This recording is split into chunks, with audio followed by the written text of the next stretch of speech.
Gaz leaving a huge gap coming through the sweeper. He knows as long as he does a clean run, he will be through to the top 8, just cruising it. You see Gaz here knowing the signs of a true champion, knows he has to do just enough to get through, and of course not putting any extra pressure on the car or himself. He'll be there, bring on the top 8. Next up, Adam Richards in the A31 Zafiro taking on Dave Steedman. Big battle for both these guys. They have to overcome the track conditions and the other driver. Let's see who's going to put in a good performance through to the top 8. Richards nice and close, but Steedman straight off the track. Cross country from Steedman. It's not equestrian, mate. Get back on your horse. Adam Richards driving it through. Massive advantage, JT. 100-0 advantage to Adam Richards. Second pass now. David Steedman with a lot of work to do. Big advantage, Adam Richards. Huge gap between Richards and Steedman. Some pretty ugly drifting, to be honest. Both drivers trying to hit those clipping points. Not quite hitting them, though. But Adam Richards has done enough through to the top 8. Next up, Johnny Udy, of course, running naturally aspirated, having a boost problem. And Jonathan Bennett, we saw him hit the wall in qualifying. And, of course, he's running without a turbo as well. So these guys are both going to have to put in a pretty special performance to take it all the way. Udy, huge gap from Jock Bennett, but Jock really struggling. Not a lot of drifting going on, really, from both cars. Jock Strat Bennett not really putting in a great performance, and Johnny Udy trying valiantly, no boost, got to be affecting him, but he's putting down the power, taking away the win. There'll be an 80-20 advantage for Johnny Udy. Coming into the second pass, Johnny nice and tight on Jock Bennett.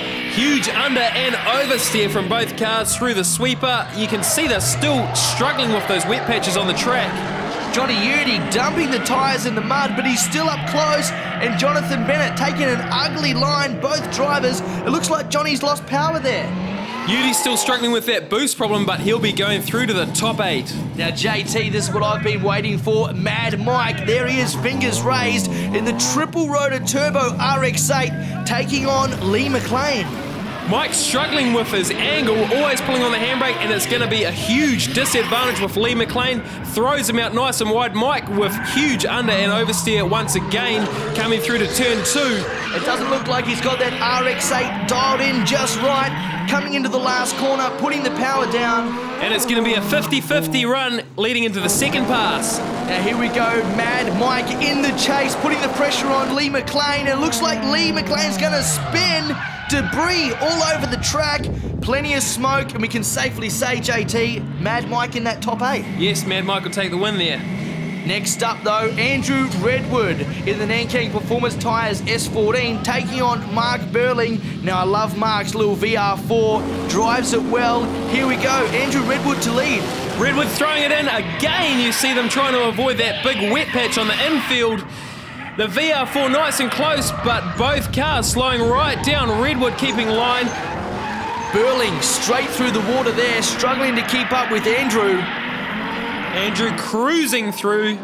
Plenty of smoke, plenty of angle, and he takes a big advantage, 70-30.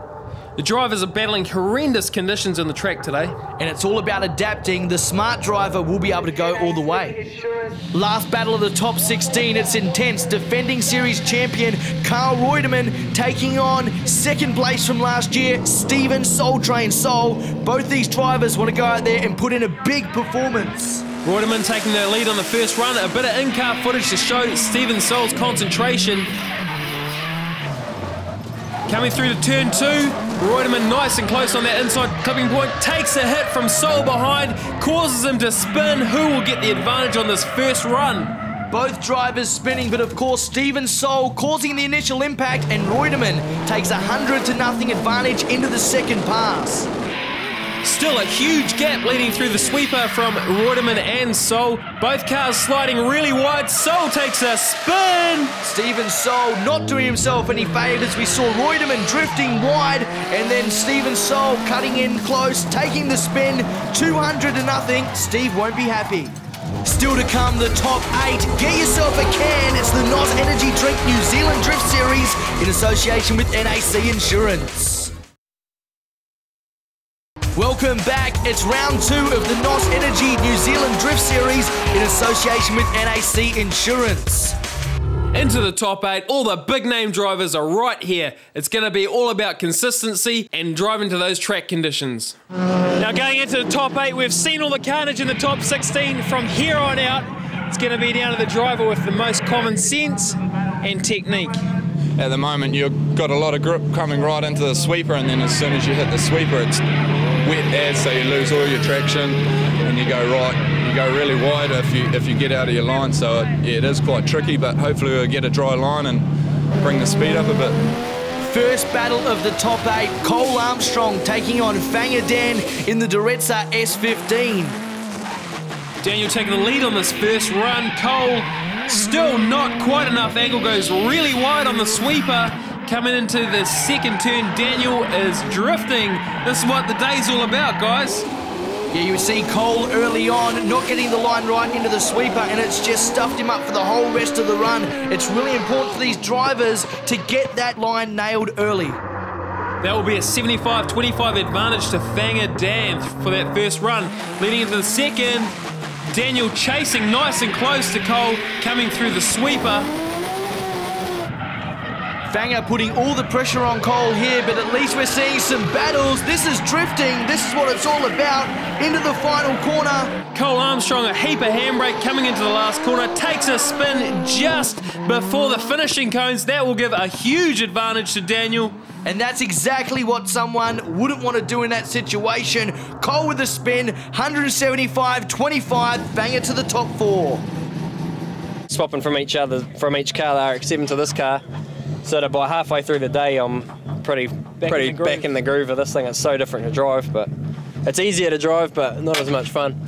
Now we remember in practice this morning, Johnny Udy and Stephen Soul with that big collision. Let's see it run down for us here. Bang! Big collision there, and Johnny Turbo out of commission. He's running it detuned. Up against the big Monaro. Yeah, bring it on. Mad Mike trying to get nice and close on the sweeper. A bit of understeer and oversteer again. He looks like he's really struggling all day to keep the car sideways. A bit more under-over. Coming through the third turn into the sweeper. And when the car hooks up, it looks like it gets great traction, but I don't know if it's any good for keeping the car sideways. Yep, too much grip and not enough drift there for Mad Mike, and Johnny Udy taking a 65-35 advantage into the second pass. Mike having to handbrake into the sweeper, causing Johnny Udy to slow up and spin out straight into the dirt. Now, I don't know about you, JT, but I'd frown upon that. It looks like Mad Mike's just come in, put the brakes on, and Johnny's got nowhere to go. 135-65.